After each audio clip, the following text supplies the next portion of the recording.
ఈరోజే భాద్రపద శుక్రవారం, ఎంతో పవిత్రమైన రోజు. ఈరోజు ఏ చిన్న కథను విన్నా చెప్పినా 7 జన్మల పాపాలు పోయి ఇక మీ ఇంట్లో అన్ని శుభాలే కలుగుతాయి. మరి ఈరోజు తప్పకుండా వినవలసిన ఆ పురాణ కథను తెలుసుకుందాం. నిత్య జీవితంలో అందరూ కూడా ఎన్నో కోరికలు కోరుకుంటూ ఉంటారు. నాకు అది కావాలి, ఇది కావాలి అంటూ కోరుకుంటూ ఉంటారు. ఎన్నో జరగాలనుకుంటారు. ఎన్నో సమస్యలు ఉన్నాయి, అవన్నీ పోవాలి అనుకుంటారు. ఆరోగ్య సమస్యలు, రోగాలు బాధిస్తున్నప్పుడు తగ్గాలి స్వామి అని కోరుకుంటూ ఉంటారు. కానీ అసలు కోరికలు ఏ టైంలో కోరుకోవాలి? సమస్యలు పోవాలని ఎప్పుడు కోరుకోవాలి?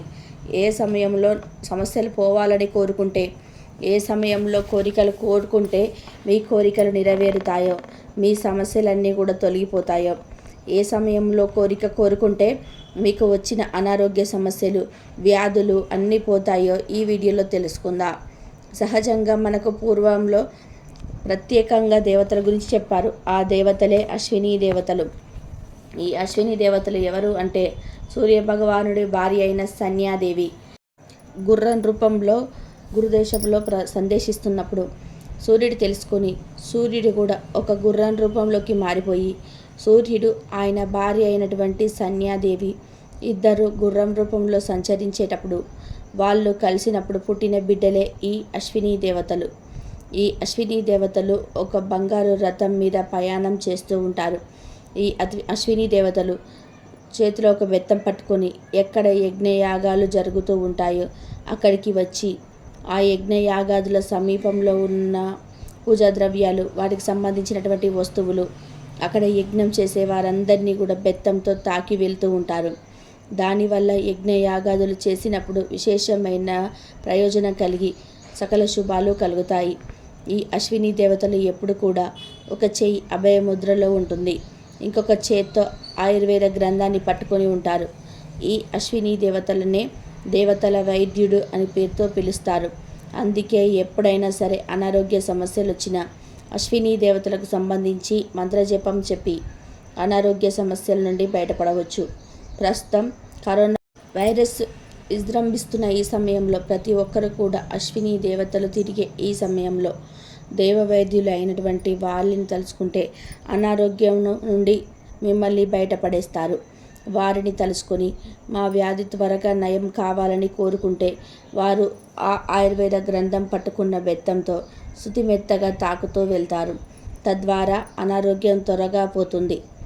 అయితే ఈ అశ్విని దేవతలు ప్రతిరోజు కూడా ఒక ప్రత్యేకమైన సమయంలో భూలోకంలోకి వచ్చి భూలోకంలో అన్ని చోట్ల తిరుగుతూ ఉంటారు.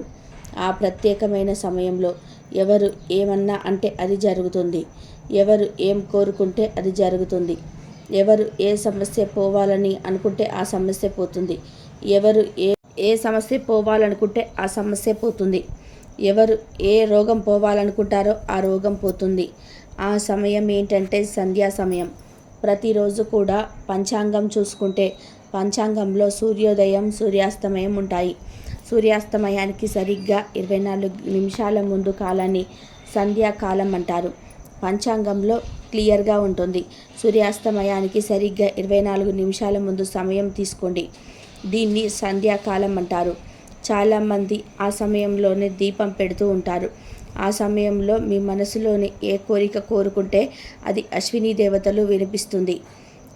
వారి శక్తితో భూలోకం అంతా కూడా ఆ సమయంలోనే సంచరిస్తూ ఉంటారు. కాబట్టి మీకేదైనా సమస్య ఉంటే, అనారోగ్య సమస్య ఉంటే ఈ సమస్య తీరిపోవాలి, ఏదైనా కోరిక ఉంటే నాకు ఈ కోరిక తీరాలి అని మనస్ఫూర్తిగా మనసులో సంకల్పించుకొని ఓం శ్రీం అశ్విన్యే నమః అని మనసులో ఈ 24 నిమిషాల కాలంలో అంటే సంధ్యాకాలంలో జపించుకుంటూ ఉన్నట్లయితే ఆ అశ్విని దేవతలు భూలోకంలో సంచారంలోకి వచ్చి మీ కోరిక వింటారు, మీ సమస్య వింటారు.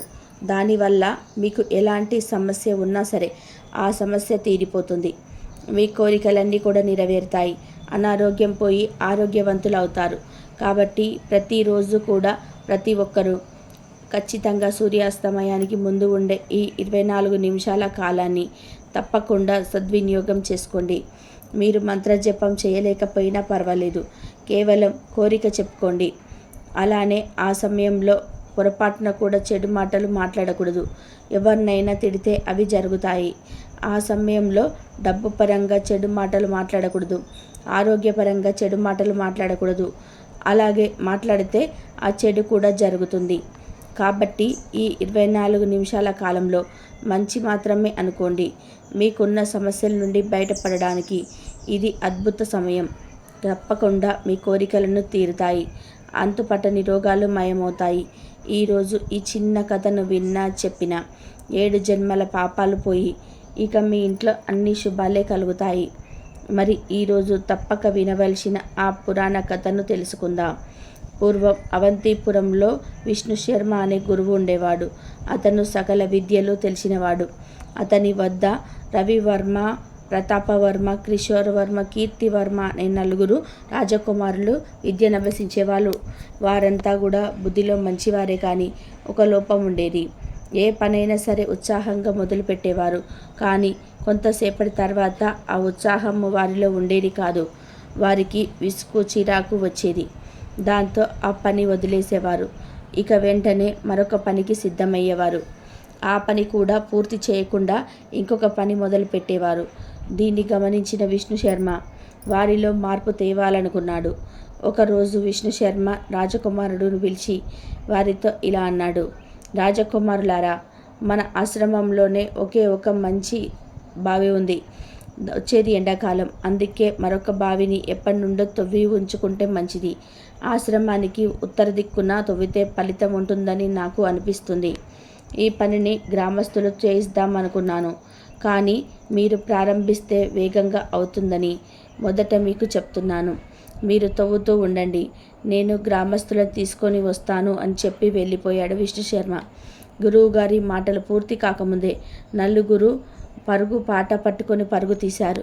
రవివర్మ పరుగుతో తవ్వుతూ ఉంటే ప్రకాశ శర్మ పారతో మట్టిని తవ్వడం తట్టలోకి ఎత్తాడు. మిగతా 2 ఆ మట్టిని దూరంగా పోయసాగారు. కొంతసేపటి తర్వాత విష్ణు శర్మ అక్కడికి వచ్చాడు.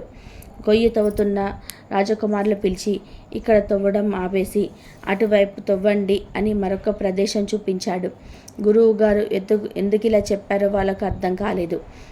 వరుస అక్కడ నీళ్లు పడవేమో అనుకున్నారు. మాట్లాడకుండా ఆయన చెప్పిన స్థలంలో పని మొదలుపెట్టారు. మరికొంతసేపటి తర్వాత విష్ణు శర్మ వాళ్లకు మరొక ప్రాంతం చూపించాడు. దాంతో ఆ 4 అక్కడ తవ్వడం ప్రారంభించారు. ఇంకొంత సమయం గడిచాక మరొక స్థలాన్ని చూపించాడు. అంతవరకు సహనంతో పనిచేస్తూ వచ్చిన రాజకుమారులకి ఒక్కసారిగా చికాకు వచ్చింది. విసుగు పుట్టి వారు గురువుగారితో ఇలా అన్నారు: ఏంటి గురువుగారు, ఇలా అక్కడింత ఇక్కడింత తవ్వుతూ ఉంటే బావి ఎప్పటికి పూర్తవుతుంది అని ప్రశ్నించారు. దాంతో విష్ణు శర్మ ఇలా అన్నాడు: ఎందుకు పూర్తవదు? తప్పకుండా పూర్తవుతుంది. మీరు అదింత ఇదింత చదువుతూ మీరు చదువును ఎలా పూర్తి చేస్తారు? అలాగే ఈ బావి కూడా పూర్తవుతుంది అన్నాడు. ఆ మాటలు వాళ్ళకి అర్థం కాలేదు. ఇంతలో విష్ణు శర్మ మళ్ళీ ఇలా అన్నాడు: మీరు ఈరోజు ఒకటి చదువుతారు, దాన్ని పూర్తి చేయకుండానే మరొకటి చదువుతారు. ఇలా అయితే చదువు ఎలా పూర్తవుతుందని ప్రశ్నించాడు విష్ణు శర్మ. అప్పుడు వాళ్ళకి అసలు విషయం అర్థమైంది. సిగ్గుతో తలదించుకున్నారు. ఇక ఆ రోజు నుంచి ఏ పనిని అసలు పూర్తిగా వదిలిపెట్టలేదు. గురువుగారు చెప్పిన దాన్ని పూజ తప్పకుండా పాటించేవారు. ఆ 4 రాజకుమారులకి విష్ణు శర్మ ఈ విధానంగా జ్ఞానోదయం చేశాడు. కాబట్టి ఈరోజు ఈ కథను విన్నా చెప్పిన అష్టదరిద్రాలు పోయి ఇక మీ ఇంట్లో అన్ని శుభాలే కలుగుతాయి. ఈరోజు ఏమీ చేయకపోయినా ఈ పవిత్ర కథను విన్నా చెప్పిన సకల శుభాలు మీ ఇంట్లో కలుగుతాయి. జన్మల పాపాలు, ఇంట్లో దరిద్రం మొత్తం కూడా పోయి అష్టైశ్వర్యాలు కలుగుతాయి. మరి ఈరోజు వినవలసిన ఆ పవిత్ర కథ ఏమిటో ఇప్పుడు తెలుసుకుందాం. కురుక్షేత్ర యుద్ధం ముగిశాక అంపశయం మీద ఉన్న భీష్ముని ధర్మరాజు ప్రతిరోజు దర్శించుకునేవాడు. తన ధర్మ సందేహాలను పితామహుడు ద్వారా తీర్చుకునేవాడు. ధర్మ సూక్ష్మాలను వివరిస్తూ భీష్ముడు ఎన్నో కథలు చెప్పేవాడు. ఒకనాడు ఎప్పటిలాగనే ధర్మరాజు అంపశయం మీద పడుకున్న భీష్మ పితామహుని దగ్గరికి వెళ్ళాడు. ధర్మరాజు భీష్ముడితో ఇలా అన్నాడు: పితామహ, ధర్మ పద్ధతి గురించి లోతుగా తెలుసుకోవాలనుకుంటున్నాను, వివరంగా చెప్పండి అన్నాడు. దానికి భీష్మ పితామహుడు ఇలా చెప్పడం ప్రారంభించాడు: వేద, భక్తి, ధర్మశాస్త్ర నిబద్ధత, సదాచార పారాయణత ఈ 3 ధర్మదేవత ఆకృతులు. అర్థం 4వ ఆకృతి అని మహర్షులు సెలవిచ్చారు. అసత్య మార్గంలో అన్యాయంగా ధనార్థులు చేయడం మహాపాపం. ధర్మ మార్గం అతి సూక్ష్మం. మన పట్ల ఇతరులు ఎలాంటి పనులు ఆచరిస్తే మనకు బాధ కలుగుతుందో మనం ఇతరుల పట్ల అలాంటి పనులు చేయరాదు. ధర్మాచరణలో ఇదే ఎంతో ముఖ్యమైనది. ఇంతకు మించింది లేదు అంటూ భీష్మ పితామహుడు కథను చెప్పడం ప్రారంభించాడు. జాబాలి మహాముని ఒక అరణ్యంలో కూర్చున్న చోట కదలకుండా కఠోర తపస్సు కొనసాగించడంతో జడలు కట్టాడు. జాబాలి శిరస్సున పెరిగిన జడలను ఒక పిచ్చుకల జంట ఆవాసంగా చేసుకొని నివసించసాగాయి. ఆ పిచ్చుకల జంట ఆ జడల గుంపులోనే గుడ్లు పెట్టాయి. అవి పిల్లలయ్యాయి. పిచ్చుకలు 2 ఉదయాన్నే ఆహారం కోసం బయటికి వెళ్ళేవి. బొద్దగోగుతున్న వేళ తిరిగి వచ్చి తెచ్చిన గింజలను పిల్లలకు తినిపించేవి. జాపాలి వాటిని గమనిస్తూ ఆనందించేవాడు. ఎంతటి ధర్మనిష్టను వేరే వారెవరూ తనలా ఆచరించలేరని అనుకున్నాడు. జావాలి అలా తమ మనసులో అనుకున్నదే తడువుగా ఆకాశం నుండి ఇలా వినిపించింది. ఓ జాపాలి మహర్షి, తులాతరుడు ఉన్నాడు. అతను మహాధర్మాత్ముడు. తన ధర్మాచరణకు అతను నీలా ఎన్నడూ అహంకరించలేదు అని పలికింది. దానికి జాపాలి మహర్షి ఇలా అన్నాడు. తులాధరుడా, ఎక్కడుంటాడు? అతడంతటి సత్యరథుడా? అలాగైతే అతన్ని తప్పకుండా చూడాల్సిందే అన్నాడు జాపాలి. దానికి ఆకాశం నుండి ఇలా వినిపించింది. వారణాసిలో ఉంటాడు. వెళ్ళి అతన్ని సందర్శించు అని బదులిచ్చింది. తక్షణమే జాపాలి బయలుదేరాడు. జాపాలి వారణాసి చేరుకుని తులాతరుణ్ణి కలుసుకున్నాడు. క్షణం తీరిక లేని వ్యాపారి అతను. జాపాలి రాకను అల్లంత దూరం నుండే గమనించిన తులాధరుడు ఉటావుటున ఎదురేగి అతడికి చేతులు జోడించి నమస్కరింతో స్వాగతం పలికాడు. అర్కపాద్యాలతో సత్కరించి ఇలా అన్నాడు. తల మీద జడలతో పిచ్చుకలు గూడు కట్టుకున్నా చలించకుండా తపస్సును కొనసాగించావు అంటే సామాన్యుడు కావు మహర్షి, నువ్వు మహత్తుడి అని ప్రశంసగా అన్నాడు తులాధరుడు. తన దినచర్య ఎప్పటికిలా తెలిసి ఉంటుందని ఆలోచిస్తూ ఆశ్చర్యపోయాడు జాపాలి. దానికి జాపాలి మహర్షి ఇలా అన్నాడు. తులాధర, వ్యాపార లావాదేవీలతో ఉక్కిరిబిక్కిరిగా గడిపిన నువ్వు ఏ ధర్మాచరణ వల్ల ఇంతటి మహిమ సాధించావు అని అడిగాడు జాపాలి. దానికి తులాధరుడు చెప్పగా నవ్వి, నా వ్యాపారంలో మోసం లేదు. ధర్మబద్ధమైన లాభాలను మాత్రమే చేస్తున్నాను. తలపెట్టిన పనిని జరిగినా జరగకపోయినా పట్టించుకోను. నాకు బంగారం మట్టి ముద్ద 2 ఒకటే. ఆత్మస్తుతి చేసుకోను. ఇతరులు నిందించినందుకు బాధపడను. వారిపై పగ పెట్టుకోను. సృష్టిలోని ప్రాణాలన్నీ నా నేస్తాలే. ఎప్పుడూ నిజమే మాట్లాడతాను. అందుకు భయపడను. నాకు దేనిపైన ఇష్టాలు లేవు. నాకు ఈ లోకమంతా కూడా ఒక రంగస్థలంలా అనిపిస్తూ ఉందని చెప్పాడు దురాధరుడు. ఆ మాటలు విని జాపాలి ఎంతో ఆశ్చర్యపోయాడు. యజ్ఞ యాగాదుల మాటను నీ నోటి రాలేదు. వాటిని ఆచరించకుండానే నువ్వు ఎంత శక్తివంతుడు అయ్యావు అంటే ఆశ్చర్యంగా ఉంది జాపాలి. దానికి తులాధరుడు ఇలా అన్నాడు. అహంకారంతో ఫలాపేక్షతో చేసే యజ్ఞయాగాదులు దేవతలను సంతృప్తి పరచలేవు. దేవతల సంతృప్తి పరిచేది సత్యయజ్ఞం మాత్రమే అన్నాడు తులాధరుడు. తులాధరుడి మాటలతో జాపాలికి జ్ఞానోదయమైనది. జాపాలి తలపై గూడు చేసుకొని ఉంటున్న పిచ్చుకలు ఒక్కసారిగా పైకెగిరి ఆకాశంలో నిలిచాయి. ఆ పిచ్చుకలు ఇలా పలికాయి. మహర్షి, మేము మామూలు పిచ్చుకలం కాదు, ధర్మదేవత అనుచరులం. నిన్ను పరీక్షించేందుకే ఇన్నాళ్ళు ఇలా ఉన్నాము అన్నాయి. ఆశ్చర్యం వలనే దుర్గుణాలు కలుగుతాయి. పెద్దవాళ్ళ జీవాత్మకు తృప్తి కలుగుతుంది అంటూ హితోక్తులు పలికి ఎగిరిపోయాయి. తన కళ్ళు తెరిపించిన తులాధరుడికి జాపాలి కృతజ్ఞతలు తెలిపి తిరుగు ప్రయాణమయ్యాడని అంబశయం మీద ఉన్న భీష్ముడు ధర్మరాజుతో ధర్మ పద్ధతి గురించి ఒక అద్భుత కథతో వివరించాడు. కాబట్టి ఈరోజు ఈ పవిత్ర కథను వింటే చాలు, అన్ని రకాల పాపాలు జన్మ దరిద్రాలు పోయి ఇక మీ ఇంట్లో అన్ని శుభాలే కలుగుతాయి.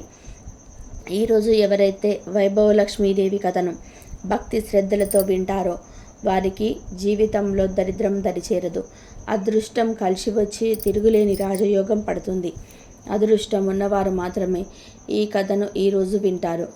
మరి ఈరోజు తప్పక వినవలసిన ఆ కథ ఏమిటో తెలుసుకుందాం. పూర్వం ఒకప్పుడు కైలాసంలో పార్వతీదేవి పరమేశ్వరునకు గురించి ఇలా అంటుంది. ఓ ప్రాణనాథ, భూలోకంలో మానవులందరూ ధనార్జన కోసం ఎగదెతరుపు లేకుండా శ్రమ పడుతూనే ఉన్నారు. అయినా వారిలో అతి కొద్దిమంది మాత్రమే ఐశ్వర్యవంతులుగా కావడానికి, అత్యధిక సంఖ్యలో దరిద్రులుగా ఉండడానికి కారణమేమిటి అని అడుగగా, దానికి సర్వేశ్వరుడు ఇలా చిరునవ్వు నవ్వి ఇలా అన్నాడు. దేవి, సర్వము ఆ వైభవలక్ష్మీదేవి దయను బట్టి ఉంటుంది. సమస్త సంపదలకు ధనధాన్యులకు ఆవిడే అది దేవత. కాబట్టి ఎవరైతే ఈ సత్యాన్ని గ్రహించి ఆ వైభవలక్ష్మీదేవిని భక్తి శ్రద్ధలతో పూజిస్తారో, వైభవలక్ష్మి ఒక వ్రతాన్ని ఆచరిస్తూ ఉంటారో, వారి పట్ల మాత్రమే ఆ తల్లి యొక్క కృపా కటాక్షాలు ప్రసరిస్తూ ఉంటాయి. అలా ఆమె దయకు పాత్రులైన వారు మాత్రమే తమ కృషిలోని విజయులై అఖండ వైభవాలను సాధించగలుగుతారు. ఎవరైతే ఆమెను ధృవీకరించి ఆమె అనుగ్రహాన్ని విస్మరించి అంతా తమ స్వయం కృషి అని విర్రవీగుతాడో, ఎవరైతే శ్రీ వైభవలక్ష్మి స్వరూపమైన ధనాన్ని ఈదరించుతారో వాళ్ళు ఏనాటికి కూడా ధనవంతులు కాలేరు. కాబట్టి ఎవరైతే ధనవంతులు కావాలనుకుంటున్నారో వాళ్ళు అవశ్యం ఆ వైభవలక్ష్మి వ్రతాన్ని ఆచరించాలి. అప్పుడే దానకర్ణకు పాత్రులై అఖండ సిరి సంపదలతో రాజవైభోగాలతో తులతూగుతూ ఉంటారని చెప్పారు. అప్పుడు పార్వతీదేవి ఇలా అంటుంది. ఓ ప్రభు, ఆ వైభవలక్ష్మి ఎవరు? ఆమె చరిత్ర ఏమిటి? ఆ వ్రత మహత్యం ఏమిటి? నాకు పూర్తిగా సెలవివ్వండి అని వేడుకొనగా ఆ పరమేశ్వరుడు మరల ఈ విధంగా చెప్పసాగాడు. ఓ దేవి, అత్యంత పుణ్యదాయకమైన శ్రీ వైభవలక్ష్మి వ్రతాన్ని చెప్పెదను, శ్రద్ధగా వినుము అని ఈ విధంగా చెప్పసాగాడు. ఓ పార్వతి, భక్త సులభ అత్యంత కరుణామయ అయిన ఆ తల్లి లీలలు ఎన్ని చెప్పిన తనివి తీరవు. ఏ కథను వింటే అత్యంత పుణ్యం వస్తుందో ఆ కథను ఇప్పుడు నీకు చెప్తాను, శ్రద్ధగా వినుము అని ఇలా చెప్పడం ప్రారంభించాడు. చాలా కాలం క్రితం ప్రతిష్టానపురంలో శీల, సుశీల, గుణశీల, విశాల అనే నలుగురు అక్క చెల్లెళ్ళు ఉండేవారు. శ్రీ వైభవలక్ష్మి భక్తులైన ఆ నలుగురు కన్యలకి ఆ ఊరిలోనే ఉన్నత వంశ సంచాతులైన నలుగురు యువకులతో వివాహాలు జరిగినవి. ఆ పిల్లల అదృష్టవశాత్తు వారి భర్తలు వాళ్ళ వృత్తుల ద్వారా చక్కని సంపాదనలు కలిగి ఆస్తిపరులై ఆరోగ్యవంతులై విరాజిల్లేవారు. కానీ రాను రాను వారిలో అహంకారం తలెత్తింది, దైవ చింతన తగ్గింది. శ్రీ వైభవలక్ష్మీదేవి అనుగ్రహం వలనే అని విషయాన్ని విస్మరించి తనంతా ప్రయోజకత్వమే అనుకున్నారు. మహాపండితులైన శీలభర్తకి తన పాండిత్యం వలనే ప్రపంచం తనకు గౌరవిస్తుందని అని భావన కలిగింది. ఇందులో వైభవలక్ష్మి దయ ఏముంది? నా నోట్లో విద్య ఉంది, ఎంత గొప్ప వాళ్ళైనా సరే నాకు డబ్బులిచ్చి సన్మానించక ఏం చేస్తారు అని భావించేవారు. ఎంతటి ధనవంతులైనా తన విద్య ముందు పరాదూర్ అనుకున్నాడు. అందుకు ఆ వైభవలక్ష్మీదేవి కోవించి అతడికి తగిన గుణపాఠం చెప్పదలిసింది. అంతటితో అతని సంపాదనంతా కూడా పూర్తిగా పోయింది. అతని పాండిత్యానికి విలువ లేకుండా పోయింది. సంపాదన ధనం అంతా ఖర్చు అయిపోయింది. చివరకు బట్టలతో మిగిలాడు. అతని దారిద్ర్యాన్ని చూసి సమాజం అతని దూరంగా నెట్టింది.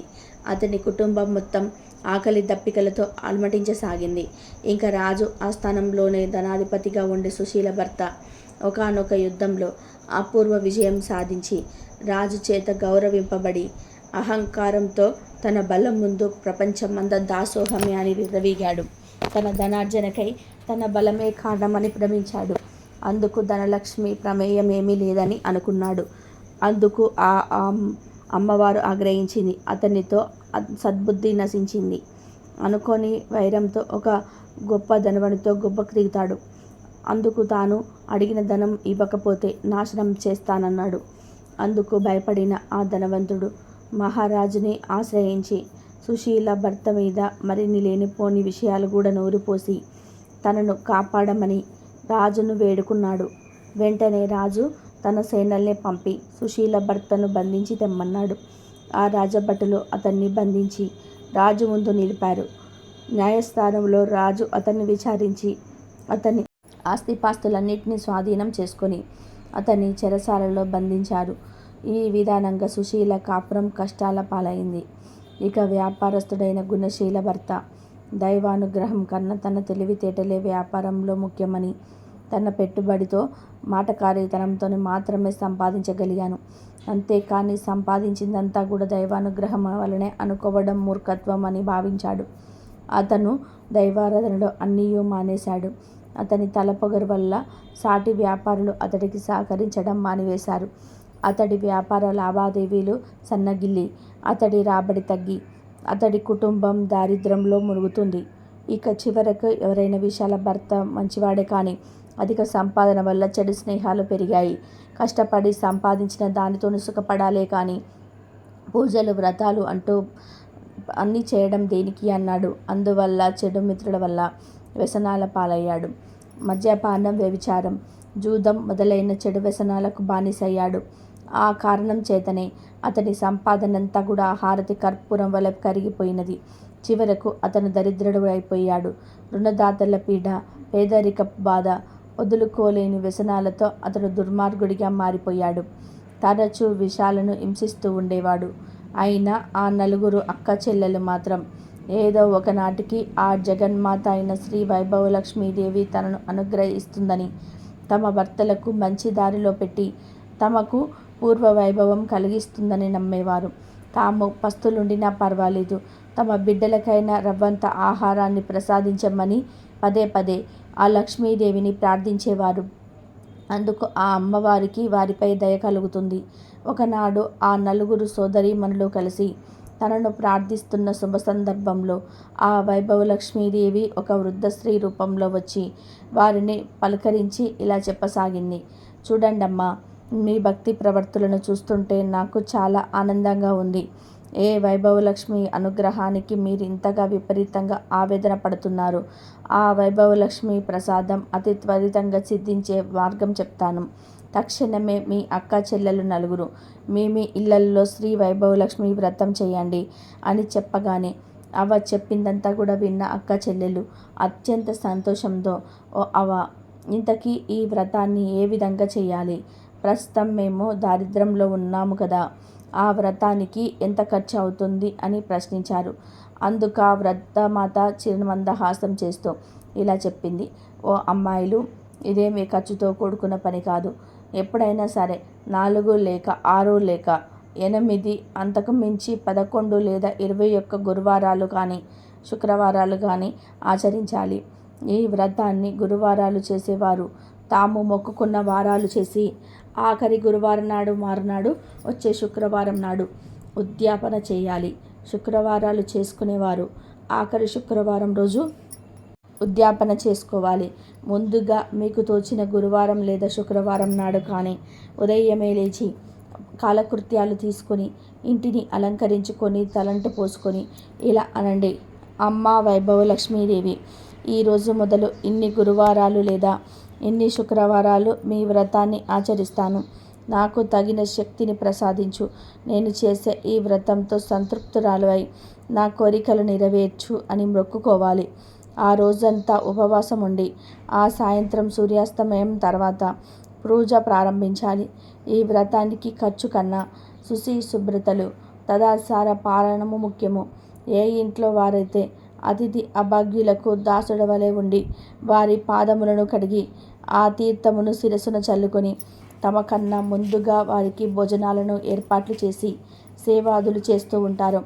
ఏ ఇంట ధాన్యం ధనం జరుగుతుందో, ఏ ఇంట పితృదేవతలు దేవతలు సదా పూజింపబడతారు, ఏ ఇంటి వారు పనుల పట్ల శత్రుభావం లేకుండా ఉంటారు, ఏ ఇంటి ఇల్లాలు నిరాడంబరి అయి నిత్య సంతోషిగా ఉంటుందో ఆ ఇంట్లో శ్రీ వైభవలక్ష్మీదేవి స్థిరంగా ఉంటుంది.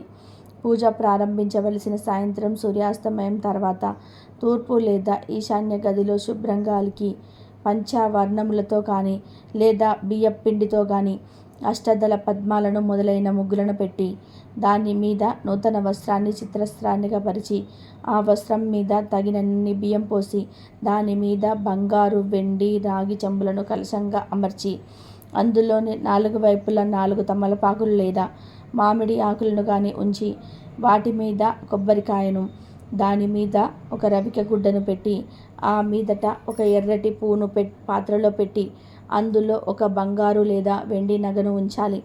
అందుకు కూడా శక్తి లేనివారు ఆ సమయానికి చెలామణిలో ఉన్న నాణాలను ఉంచాలి.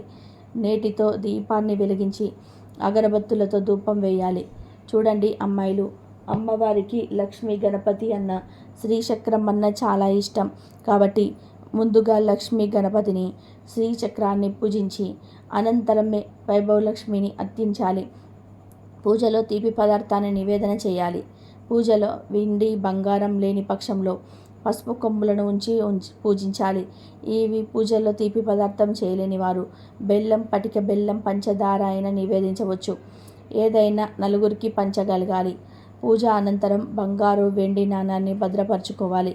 కలశంలో నీళ్లను సంతానాన్ని కోరుకునేవారు మామిడి చెట్టు మొదట్లోనూ, సౌభాగ్యాన్ని కోరుకునేవారు తులసి చెట్లు మొదట్లోనూ, అనుకూలత దాంపత్యాన్ని కోరుకునేవారు మల్లె చెట్టు మొదట్లోనూ లేదా ఏదైనా పూల చెట్టు మొదల్లో పోయాలి.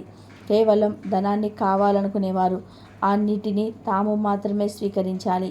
మంటపం మీద బియ్యాన్ని పక్షులకు వేయాలి. ఇలా వ్రతాన్ని ఆచరించటం వలన నిరుద్యోగులకు ఉద్యోగం వస్తుంది, అవివాహితులకు వివాహం జరుగుతుంది, దరిద్రులు ధనవంతులు అవుతారు. ఏ ఏ కోరికలుంటే ఆయా కోరికలు నెరవేరుతాయని ఆ వృద్ధురాలు చెప్పింది.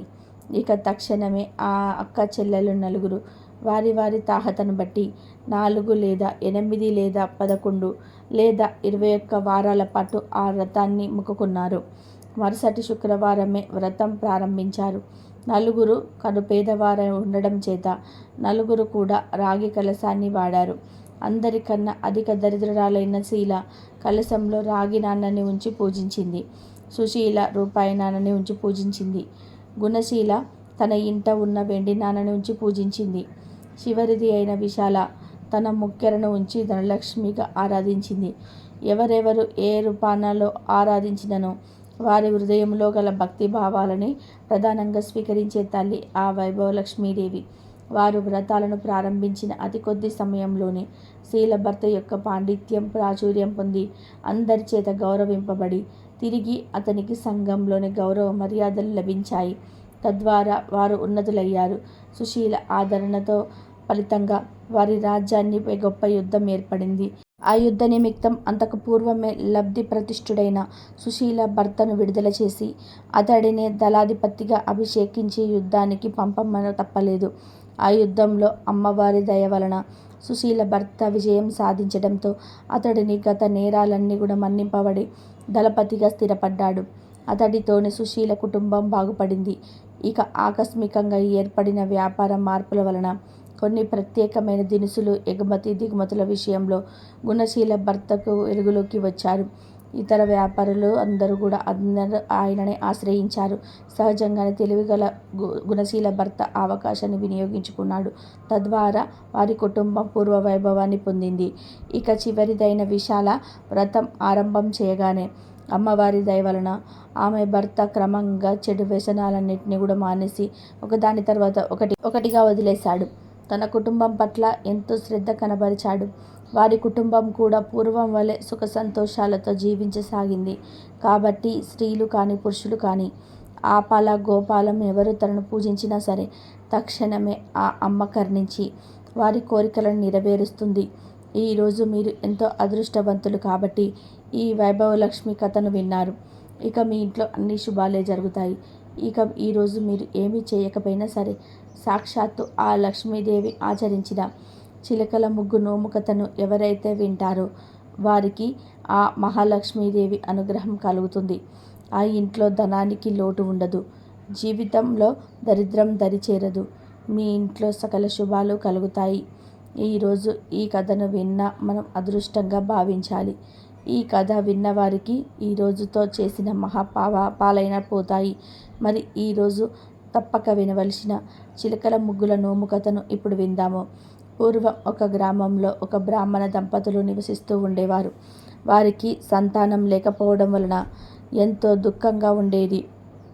ఇక ఆ బ్రాహ్మణుడు ఒక రోజు సంతానం కోసం విష్ణుమూర్తి గురించి తపస్సు చేయడానికి అరణ్యానికి వెళ్ళాడు. అక్కడ విష్ణుమూర్తి గురించి ఘోర తపస్సు చేశాడు. ఆ ఘోర తపస్సు మెచ్చి శ్రీ మహావిష్ణువు ఆ బ్రాహ్మణుడికి ప్రత్యక్షమై ఇలా అన్నాడు: ఓ బ్రాహ్మణ శ్రేష్ఠుడా, ఏమి నీ కోరిక అన్నాడు. దానికి ఆ బ్రాహ్మణుడు ఎంతో సంతోషించి అనేక విధములుగా స్వామిని స్తుతించి ఇలా అన్నాడు: స్వామి, అసాధ్యమైన నీ దర్శనం కలిగింది. నేను ఒక పేద బ్రాహ్మణుడిని. నాకు సంతానం లేదు. నాకు సంతానం కలిగేలాగా నువ్వే దీవించమని వేడుకున్నాడు. దానికి శ్రీ మహావిష్ణువు ఆలోచించి ఇలా అన్నాడు: చూడు బ్రాహ్మణ శ్రేష్ఠ, నీకు భర్త చనిపోయిన ఆవిడపిల్ల సంతానం కావాలా, లేదా ఆయుష్ లేని మగబిడ్డ కావాలా అని అడిగాడు. దానికి ఆ బ్రాహ్మణుడు ఆలోచించి చనిపోయే కొడుకు ఎందుకు అనుకొని ఆడపిల్ల కావాలి అనుకున్నాడు. ఇక ఆ బ్రాహ్మణుడి కోరికను తదాస్తు అని శ్రీ మహావిష్ణువు అంతర్ధానమయ్యాడు. ఇక ఆ బ్రాహ్మణుడు అడవి మార్గం గుండా ఇంటికి వెళ్ళాడు. కొన్నాళ్లకు భార్య గర్భం ధరించి ఆడపిల్లను కన్నది. తల్లిదండ్రులు ఆమెకు విష్ణుమూర్తి వరం వల్ల పుట్టింది కాబట్టి నారాయణమ్మ అని పేరు పెట్టారు. ఆమెకు యుక్త వయస్సు రాగా వివాహం చేయాలని ఆ బ్రాహ్మణ దంపతులు ఎందరినో కలిసి ఎన్నో సంబంధాలను చూశారు.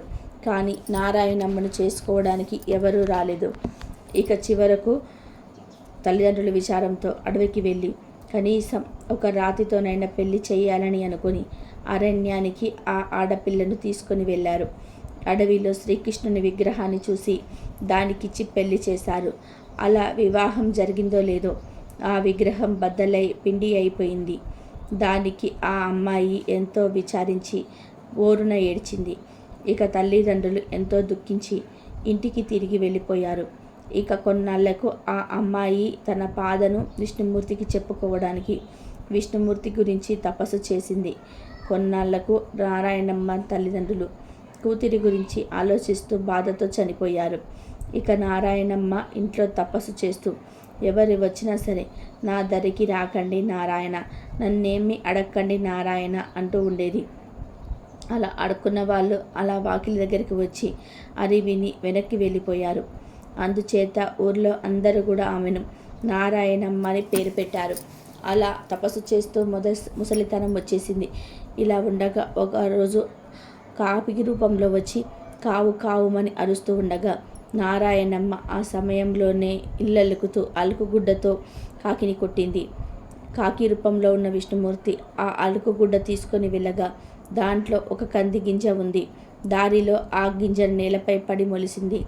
ఇలా కొంతకాలానికి నారాయణమ్మ చనిపోయింది. ఇక ఆమె చేసిన తపస్సుకు ఆమె భక్తికి మెచ్చి విష్ణుదూతలు వచ్చి ఆమెను విష్ణులోకానికి తీసుకొని పోయారు.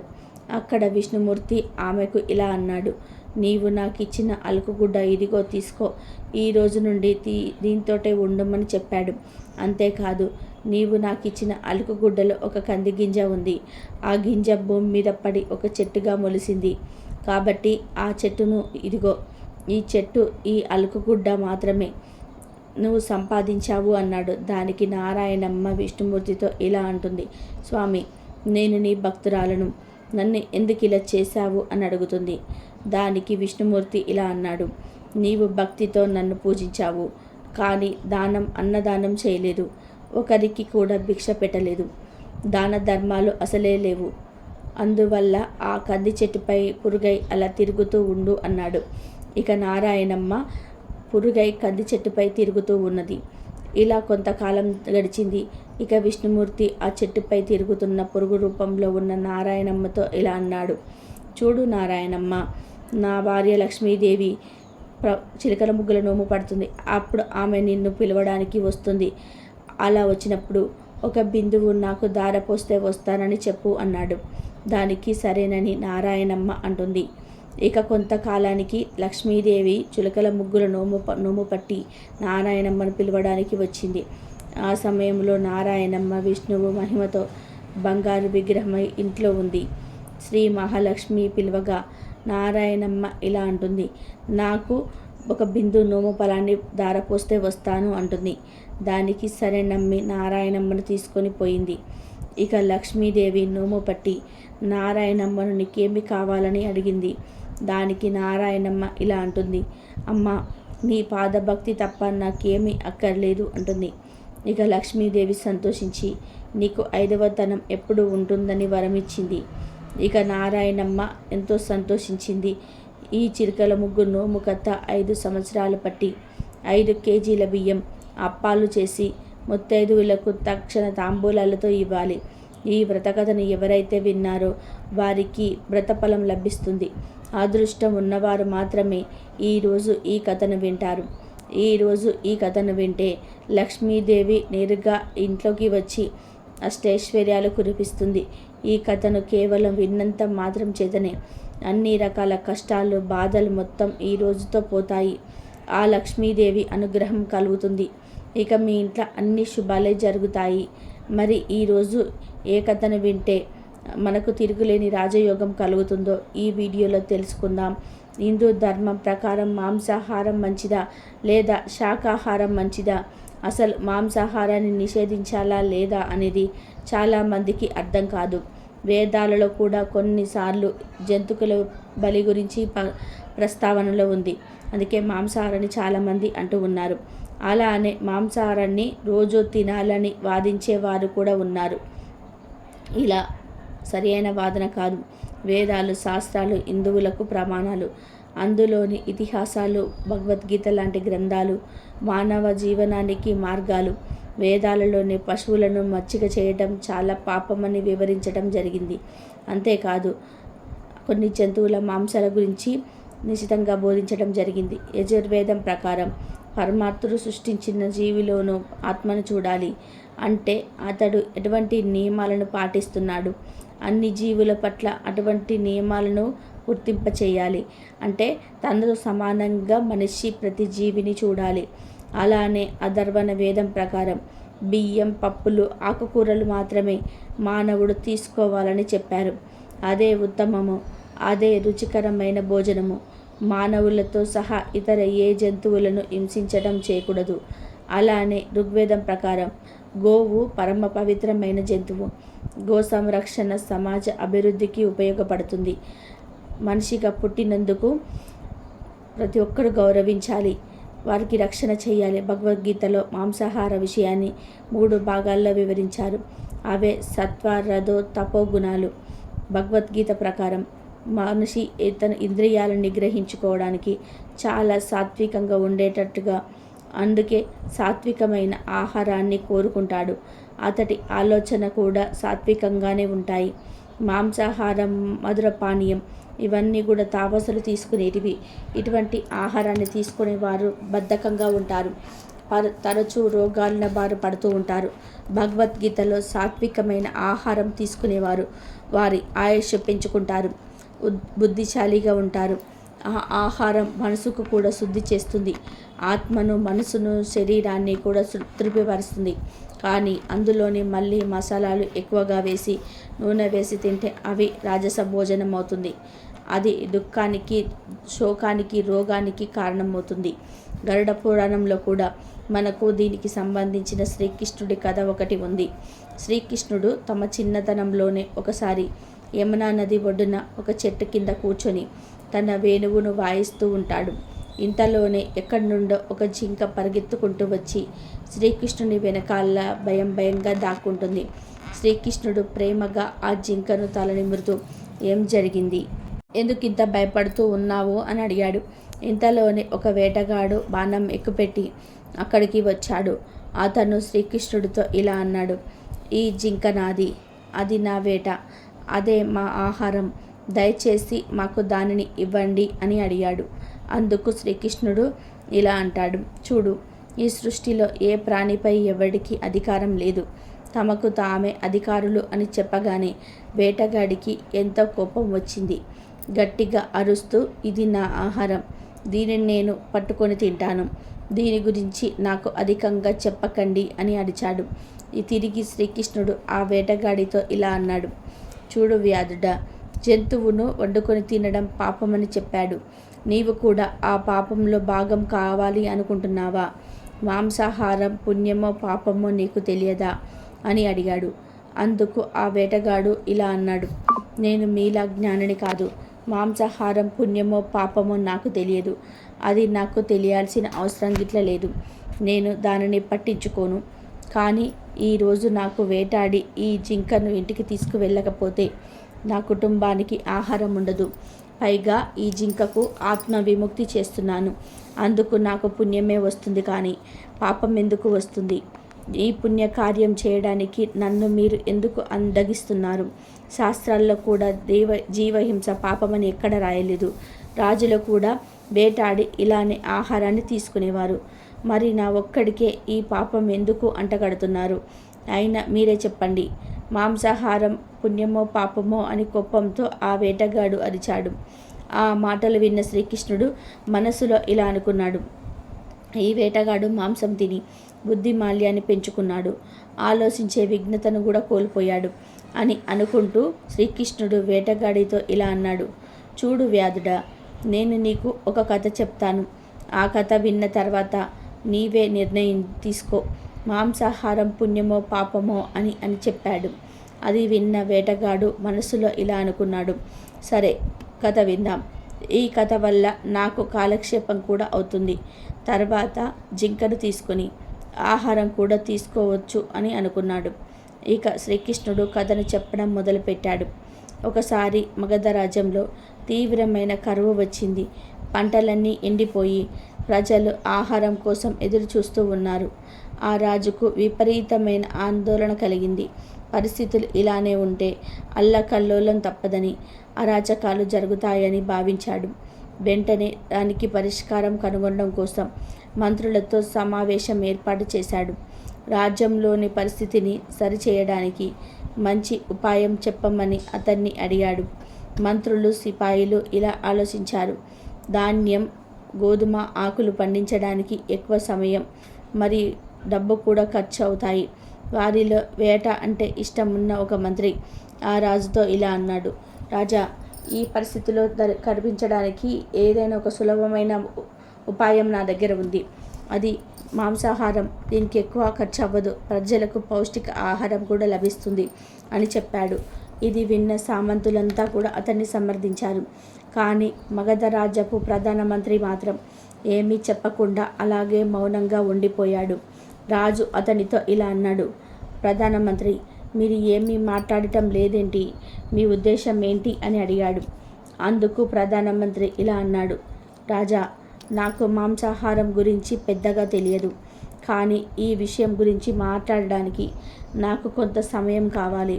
రేపు నేను ఈ విషయం గురించి మాట్లాడతాను అని చెప్పాడు. ఇక అదే రోజు రాత్రి ప్రధానమంత్రి మాంసాహారం ప్రతిపాదన చేసిన మంత్రి ఇంటికి వెళ్ళాడు. ఆ ప్రధానమంత్రి అంత అర్ధరాత్రి పూట కూడా అలా రావడం అపశకనంగా భావించినా కూడా మంత్రి లోపలికి ఆహ్వానించాడు. ప్రధానమంత్రి గారు, ఇంత రాత్రిపూట వచ్చారేంటి అని అడిగారు. అందుకు ప్రధానమంత్రి ఇలా అన్నాడు. ఏం లేదు, సాయంత్రం రాజుగారికి తీవ్ర అనారోగ్యం వచ్చింది. అది తగ్గాలి అంటే పుష్టిగా ఉన్న మనిషి మాంసం ఒక 2 కేజీలు కావాలి అని అడిగాడు. మీరు మహారాజుకు అతి విధేయులు కాబట్టి మీరు రాజుగారి రుణం తీర్చుకోవాలనుకుంటే ఈ సాహసానికి సిద్ధం కావచ్చు. అందుకుగా మేము 1,00,000 బంగారు నాణాలు, అలానే ఒక జాగీర్ను కూడా బహుమతిగా ఇస్తారు. కేవలం మీరు సరైనదని చెప్పండి చాలు. మీ శరీరం నుండి 2 కిలోల మాంసం తీసుకొని రాజుగారి ఆరోగ్యం బాగు చేసుకుంటాం అని చెప్పారు. అది విన్న ఆ మంత్రి ముఖం పాలిపోయింది. మనసులో ఇలా అనుకున్నాడు. నేను బ్రతికి లేకపోతే ఆ స్థలాన్ని, జాగీర్ను, బంగారు నాణాలను ఏం చేసుకుంటాను అని ఆలోచించాడు. అలా ఆలోచించిన ఆ మంత్రి వెంటనే లోపలికి వెళ్ళి 1,00,000 బంగారు నాణాలతో తిరిగి వచ్చాడు. ఆ 1,00,000 బంగారు నాణాలను ప్రధానమంత్రికి ఇస్తూ, మీరు ఇస్తానన్న 1,00,000 బంగారు నాణాలకు బదులు ఈ 1,00,000 బంగారు నాణాలు కూడా తీసుకోండి, నన్ను వదిలిపెట్టండి. మీరు ఈ డబ్బును, జాగీరును వేరొకరికి ఇచ్చి మాంసాన్ని తీసుకోండి. నన్ను మాత్రం ఇందులో ఇరికించవద్దు. అంతేకాదు, ఈ విషయాన్ని మరెక్కడ కూడా ప్రస్తావించవద్దు అని ప్రార్థించాడు. కాళ్ళ మీద పడ్డాడు. అది విన్న ప్రధానమంత్రి మళ్ళీ ఆ మంత్రితో ఇలా అన్నాడు. మంత్రి గారు, మీకు శరీర బలం బాగా ఉంది. అంతేకాదు, మీ పోలికలు కూడా రాజుతో కలుస్తాయి. అందుకే రాజుగారు మీ పేరు చెప్పారు. ఒకవేళ ఈ పనికి మీరు ఒప్పుకున్నట్లయితే ప్రధానమంత్రి పదవిని కూడా మీకు ఇచ్చేస్తాను. కావాలంటే నేను మీకు బానిసగా ఉంటాను. దయచేసి కాదనకండి అన్నాడు. అందుకు ఆ సామంత మంత్రి ఇలా అన్నాడు.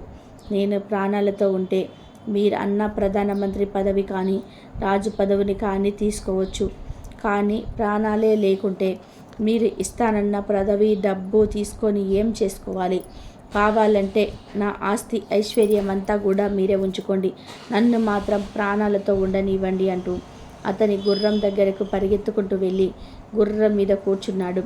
గుర్రం బయలుదేరబోయే ముందు ప్రధానమంత్రి వచ్చి గుర్రాన్ని పట్టుకొని మీరు ఎక్కడికి వెళ్ళాల్సిన అవసరం లేదు, ఎక్కడికి పారిపోవాల్సిన అవసరం లేదు, అస్సలే లేదు. నేను మరి ఎక్కడికైనా వెళ్ళి ఈ విషయం గురించి ప్రయత్నిస్తాను. మీరు హాయిగా ఇంట్లోకి వెళ్ళి విశ్రాంతి తీసుకోండి అని చెప్పి వెళ్ళిపోయాడు. అలా ఆ ప్రధానమంత్రి ప్రతి సామంతరాజు ఇంటికి వెళ్ళి రాజుగారి అనారోగ్యం గురించి చెప్పడం, 1,00,000 బంగారు నాణేలను అడగడం జరిగింది. ఆ సామంతరాజులంతా కూడా ప్రాణాలకు భయపడి వారే ఎదురు డబ్బు అతడికి ఇచ్చారు. దాదాపు కొన్ని కోట్ల బంగారు నాణేలు తెల్లవారేసరికి ప్రధానమంత్రి ఖజానాకి చేరాయి. తెల్లవారుతూ ఉండగా రాజమహల్లోకి ప్రధానమంత్రి చేరుకున్నాడు. సామంతరాజులంతా కూడా సమయానికంటే ముందే రాజమహల్కి వచ్చి చేరుకొని అక్కడ కూర్చున్నారు. రాజుగారి ఆరోగ్యం ఎలా ఉందో, ఏమైందో అని కంగారు పడుతూ ఉన్నారు. కానీ ఒకరు కూడా రాత్రి తమ ఇంట్లో జరిగిన విషయాన్ని ఒకరితో ఒకరు చెప్పుకోలేదు. ఇంతలోనే రాజు ఏమీ జరగనట్టుగా రోజులాగా వచ్చి సింహాసనాన్ని అధిష్ఠించాడు. సామంతరాజులంతా కూడా రాజును చూసి ఆశ్చర్యపోయారు. రాజు ఆరోగ్యంగానే ఉన్నాడు. ఎటువంటి అనారోగ్య లక్షణాలు కనిపించలేదు. ప్రధానమంత్రి తమకు అబద్ధం చెప్పారని అర్థమైంది. వీరు ఇలా ఆలోచిస్తూ ఉండగానే ప్రధానమంత్రి కొన్ని కోట్ల బంగారు నాణాలతో రాజు ముందుకు వచ్చారు. ఆ బంగారు నాణాలని అందరి ముందు ఉంచారు. రాజు ప్రధానమంత్రితో ఇలా అన్నాడు. ప్రధానమంత్రి, ఇవన్నీ ఎక్కడివి, ఎవరు ఇచ్చారు అని అడిగారు. వెంటనే ఆ ప్రధానమంత్రి ఇలా అన్నాడు.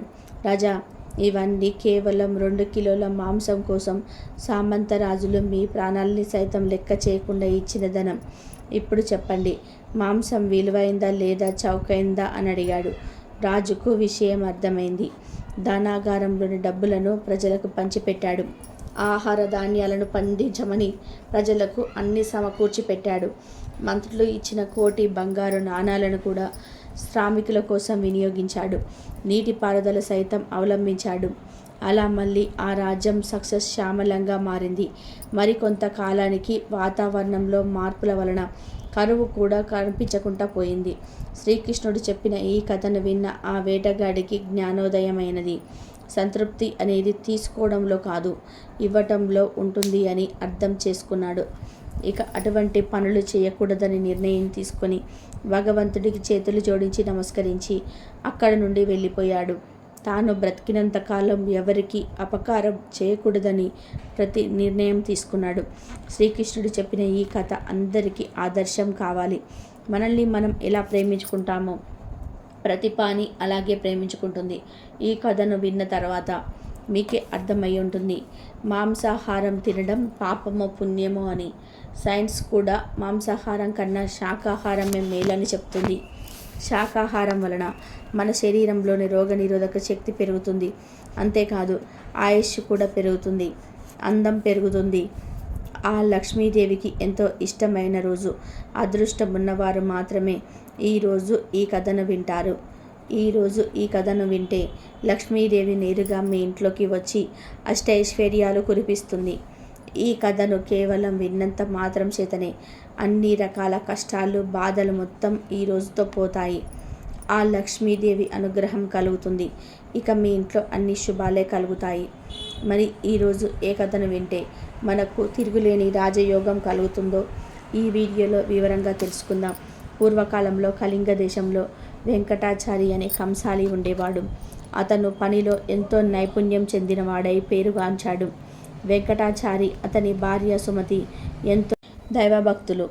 ఆ దంపతులకు 2 ఆడపిల్లలు. వారి పేరు శారద, నీరజ. వారు చక్కగా చదువుకుంటూ తల్లికి చేదోడు వాదోడుగా ఉండేవారు. వెంకటాచారి నైపుణ్యం కలవాడే కానీ ఏమాత్రం కూడా కల్తీకి పాటుపడకుండా ఎంతో నిజాయితీగా పనిచేసేవాడు. మిగిలిన తోటి కంసాలుడు కకృతిపడి కల్తీ చేసి తక్కువ సొమ్ముకే పనులు ఒప్పుకొని చేసేవారు. దీనివల్ల వెంకటాచారికి ఆదాయం మొత్తం ఎక్కువగా ఉండేది కాదు.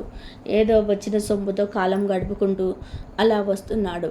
రోజులు ఇలా గడుస్తూ ఉండగా పెద్ద కూతురికి వివాహ వయసు వచ్చింది. నెమ్మదిగా సంబంధాలు వెతకడం మొదలుపెట్టాడు.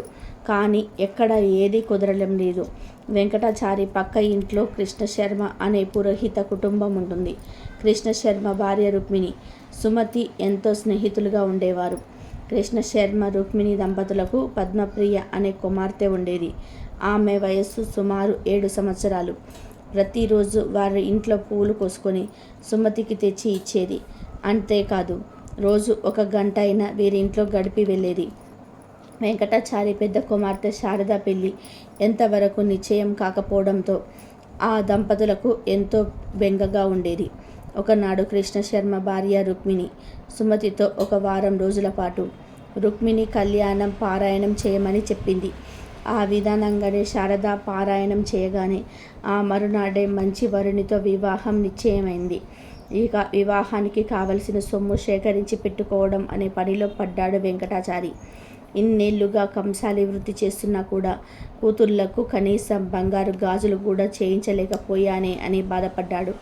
సుమతి రోజు ఉదయాన్నే పూజ చేసేటప్పుడు శ్రీ మహాలక్ష్మిని అనేక సూత్రాలతో పూజించేది. వివాహం నగర పడుతున్నదని, దయచేసి వివాహానికి కావలసిన సొమ్ము సమయానికి అంది వచ్చేలాగా అనుగ్రహించమని ఆ తల్లిని ప్రార్థించేది. రోజులు ఇలా గడుస్తూ ఉండగా ఒకనాడు పద్మప్రియ రోజుల్లాగానే పూలు తీసుకొని ఉదయం పూజా సమయానికి రాలేదు. రోజు తప్పకుండా వచ్చే పిల్ల ఈరోజు ఇంకా రాలేదేమిటా అని సుమతి ఆలోచిస్తూ ఉండగా గుమ్మంలో గజ్జెల చప్పుడు అయింది. పద్మప్రియ చెంగున రానే వచ్చింది.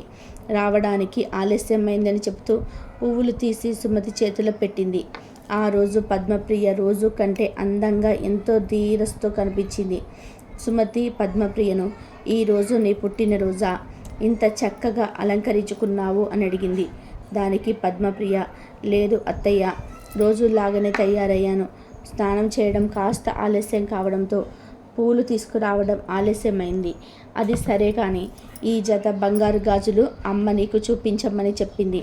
కొత్తగా కొనుక్కుందంట, నిన్ను చూడమని అన్నది.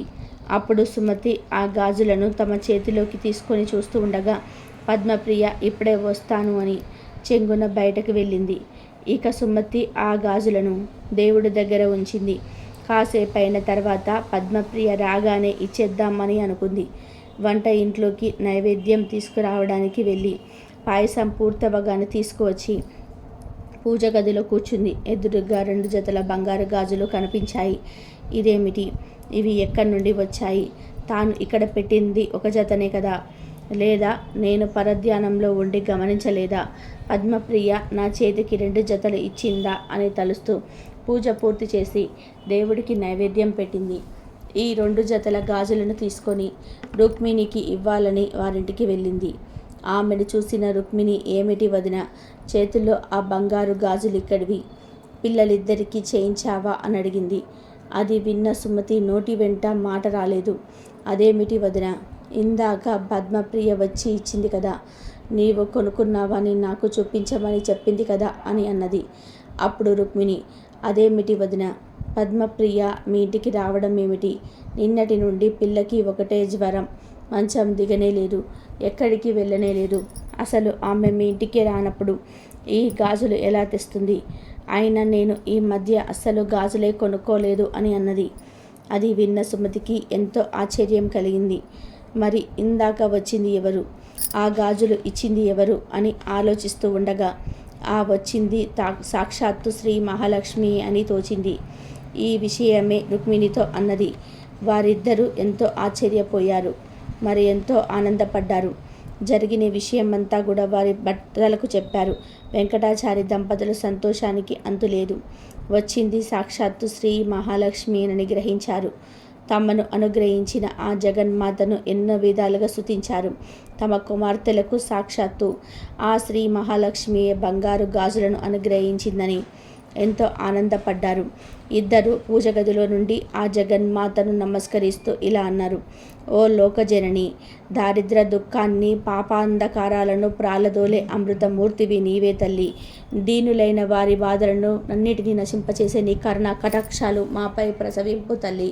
నీకివే మా నమస్కారాలు. అమ్మ, మిక్కిలి దయ కలిగిన నీ కరగంటి చూపులతో, నీ కరుణామృతాలతో మాపై చూపించు తల్లి. నీవు సర్వమంగళప్రదాయినివి. సకల చరాచ జగత్తు యందు నీవే వ్యాపించి ఉన్నావు తల్లి. ఈకివే మా ప్రణామములు. నిన్ను నమ్మిన వారికి సర్వ సుఖాలను అనుగ్రహించే లోక పావనివి. నీకివే నమస్కారములు అని పరిపరి విధాలుగా ప్రార్థించారు. శ్రీ మహాలక్ష్మిని ప్రార్థించిన వారికి సర్వ సౌభాగ్యాలు సమకూరుతాయి. ఎటువంటి అనారోగ్యము దరిచేరదు. శ్రీ మహాలక్ష్మి ఆరాధన వలన అనిమ, మహిమ, గరిమ, లగిమ, ప్రాప్తి, ప్రాకార్యము, ఈశిత్వము, వశిత్వము అనే అష్టసిద్ధులు లభిస్తాయి. మానవుడికి ఆధ్యాత్మికంగా కూడా ఉన్నత శిఖరాలను ఎదగడానికి శ్రీ మహాలక్ష్మి అంచనా ఎంతో ఉపయోగపడుతుంది. గత జన్మలో చేసిన పాపమే దారిద్ర్యంగా పిలువబడుతుంది. ఈ జన్మలో పుణ్యకార్యాలు చేయటం వలన ఇవి నశించి ఐశ్వర్యం లభిస్తుంది. ఓ జగన్మాత, నీకివే మా నమస్కారములు. ఓ మహాలక్ష్మి, నీకివే మా ప్రణామములు. ఓ జగజ్జనని, నీకివే మా నమస్కారములు.